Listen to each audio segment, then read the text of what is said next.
Setiap hari, aktivitas yang kita lakukan berpotensi menghasilkan sampah. Sampah yang dihasilkan biasanya berupa sampah organik, yaitu segala sesuatu yang mudah terurai, misalnya daun-daun kering, tulang, duri, dan lain-lain. Dan sampah non-organik atau sampah yang sulit diurai, misalnya plastik, logam, kertas, dan lain-lain. Karena dihasilkan setiap hari, pengelolaan sampah yang kurang baik bisa menimbulkan masalah. Sampah yang dibuang sembarangan akan menumpuk, berbau, dan menjadi tempat berkembangnya penyakit. Sampah yang dibuang ke sungai bisa mencemari badan air dan mengakibatkan penyumbatan yang bisa berdampak banjir. Sampah yang dibakar juga akan mencemari udara, menurunkan kualitas lingkungan, dan bisa berdampak pada pemanasan global. Selain itu, penumpukan sampah yang tidak terkelola juga tentunya akan menurunkan nilai estetika kota secara keseluruhan. Kalau sudah begini, rusaklah lingkungan kita. Bagaimana caranya? Pengelolaan sampah yang baik menjadi kunci. Pengelolaan sampah harus berwawasan lingkungan, menetapkan prinsip kemandirian yang produktif, dan mengedepankan prinsip 3R. Apa itu 3R? 3R. 3R adalah singkatan dari reduce, reuse, dan recycle. Reduce adalah upaya mengurangi timbulan sampah. Contohnya, memakai tas belanja, mengurangi penggunaan tisu, mengurangi penggunaan pampers. Reuse artinya upaya menggunakan kembali bahan atau barang supaya tidak langsung menjadi sampah. Contohnya, botol plastik tidak dibuang tapi masih dapat kita gunakan menjadi vas atau tempat pensil. Recycle artinya menggunakan kembali bahan yang telah melalui proses pengolahan, misalnya plastik bekas diolah menjadi biji plastik yang kemudian bisa diproses menjadi benda-benda plastik seperti ember misalnya. Nah, program 3R ini bisa menjadi salah satu solusi untuk menata lingkungan dalam penanggulangan sampah, antara lain melalui pembangunan infrastruktur TPS atau tempat pengolahan sampah yang berprinsip 3R.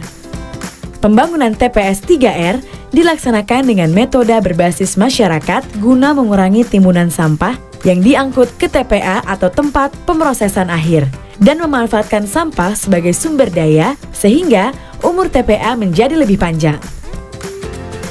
Penanganan sampah di TPS 3R ini meliputi pemilahan sampah, pengumpulan sesuai hasil pilahan, proses pengolahan dengan metode composting dan daur ulang, dan pengangkutan residu ke TPA. Kegiatan berbasis masyarakat sangat menekankan pada partisipasi masyarakat, mulai dari tahap perencanaan, pelaksanaan, pengelolaan, sampai dengan pengawasan.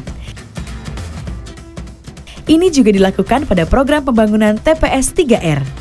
Program ini melalui beberapa tahapan, yang semuanya melibatkan peran aktif masyarakat, yaitu perencanaan.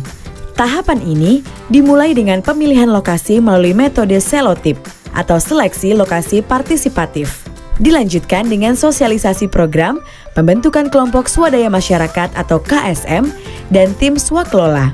Dalam tahapan ini, KSM didampingi tenaga fasilitator lapangan atau TFL membuat dokumen perencanaan yaitu RKM atau Rencana Kerja Masyarakat sebagai dasar persyaratan bantuan dari pemerintah melalui Satuan Kerja Pengembangan Sistem Penyihatan Lingkungan Pemukiman Daerah Istimewa Yogyakarta. Pelaksanaan. Masyarakat didampingi TFL melaksanakan tahapan pembangunan TPS 3R. Dalam tahapan ini, KSM dari tim swakelola menjadi pengelola kegiatan baik dari segi keuangan maupun segi teknis. Pengelolaan pasca konstruksi. KSM mengelola TPS 3R dengan cara mengolah sampah yang ada dengan memanfaatkan iuran dari pelanggan untuk biaya operasional, serta mengembangkan TPS 3R. Misalnya, membuat suatu bisnis plan dengan menjual kompos maupun sampah hasil pilahan karena sampah juga masih memiliki nilai jual, sehingga dapat meningkatkan ekonomi masyarakat. Sampah bisa berubah menjadi berkah apabila kita bijak dalam mengelolanya. Penanganan sampah yang baik dan benar juga akan menciptakan lingkungan yang bersih sehingga membuat hidup kita menjadi nyaman dan sehat. Dan itu bisa kita wujudkan melalui partisipasi dan peran aktif kita semua.